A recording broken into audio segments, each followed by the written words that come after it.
গত ৯ মার্চ জঙ্গল সলিমপুরে একটি বিশেষ অভিযান পরিচালিত হয়েছে এবং সেখান থেকে সকল শীর্ষ সন্ত্রাসী এবং বিপুল পরিমাণ অস্ত্র গোলাবারুদ উদ্ধার হয়েছে এবং সেখানকার সন্ত্রাসী নেটওয়ার্ক আমরা ভেঙে দিয়েছি এবং তার ধারাবাহিকতায় 3 দিন আগে একজন জঙ্গল সলিমপুরের শীর্ষ সন্ত্রাসী নওলা কাশেমকে একটি বিদেশি পিস্তল সহ গ্রেপ্তার করা হয়েছে। এটা আপনারা ইতিমধ্যে জেনেছেন। সেই অভিযানের ধারাবাহিকতায় গতকাল আড়াইটার দিকে হাটহাজারী থানার চিকনডন্ডি গ্রামের একটি 5তলা ভবন থেকে আমরা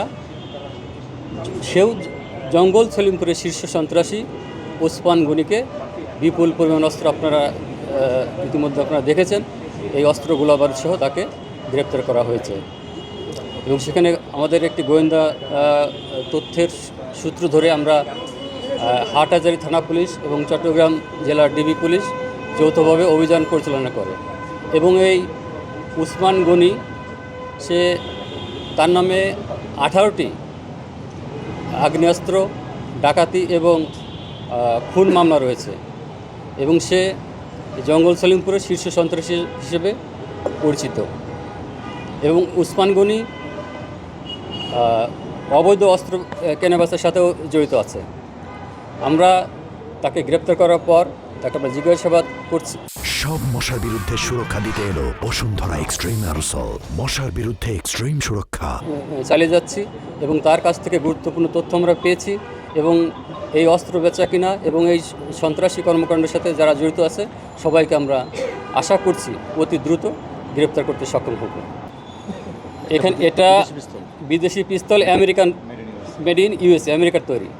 বাকিগুলো অত্যাধুনিক, এগুলো শর্ট গান এবং এই শর্ট গানের বেশ কিছু তাজা কার্তুজ রয়েছে এবং ওদিকে আপনার পিস্তলে বেশ কিছু গুলিও ওখানে রয়েছে এবং 2টি ছোটো আকারে 2টি ককটেল রয়েছে এবং সাথে দেশি কিছু অস্ত্র রয়েছে, কয়েকটা মোবাইল ফোন পাওয়া গেছে।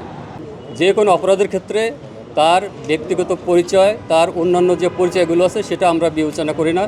অপরাধীকে আমরা অপরাধী হিসেবেই গণ্য করে থাকি এবং ইতিমধ্যে আমি বলেছি গত রাত থেকে আমরা অভিযান শুরু করেছি এবং ইতিমধ্যে কয়েকটি সন্ত্রাসী গ্রুপ আমরা চিহ্নিত করেছি এবং আপনারা একটু সময় দিবেন, দেখেন আমরা তাদের বিরুদ্ধে যেমনটি জঙ্গল সলিমপুর আমরা অভিযান করেছি এবং সেখানের মানুষ শান্তিপূর্ণভাবে বসবাস করছে এবং আমরা যেসব এলাকায় সন্ত্রাসপ্রবণ এলাকা হিসেবে চিহ্নিত করেছি সেখানেও আমরা ব্যাপক অভিযান পরিচালনা করে মানুষকে স্বস্তির একটা জায়গাতে আমরা নিয়ে আসবো ইনশাল্লাহ।